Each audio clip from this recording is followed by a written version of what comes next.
فطاركم جميل مع القمر الجميل. بسم الله ما شاء الله، الله اكبر. تسلم ايدك. دي فلافل بقى مصري بقى طعمية او فلافل.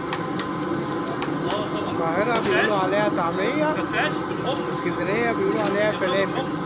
دي بتتعمل من الفول، غير بقى الفلافل التانية اللي بتتعمل من الحمص اللي هي اللبناني.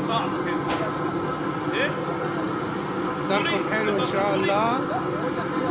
بسم الله ما شاء الله، فطاركم جميل من عند النزلاوي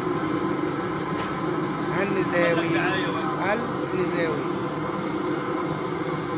احلى فطار يا جماعه والله. بصوا، وادي الفول وادي الفلافل. ده الفطار اللي هو المصري بنقول عليه. الفول بقى والفلافل والبتنجان والبطاطس المعموله بالكاري، ودي القدره بتاعت الفول اهي. بسم الله ما شاء الله، الله اكبر. حاجه جميله جميله جميله.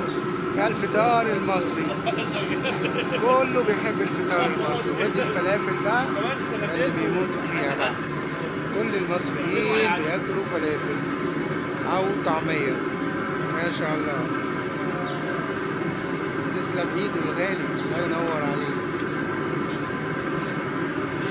هو بياخد كده الفلافل اللي هو الفول، بيطحنه، يحط عليه خضار وبقدونس وكده وبصل. نشوفكم على خير ان شاء الله باذن الله. وادي العصفوره بتزقزق، وادي الراجل شغال اهو، وكله على الارزاق ان شاء الله. بسم الله ما شاء الله.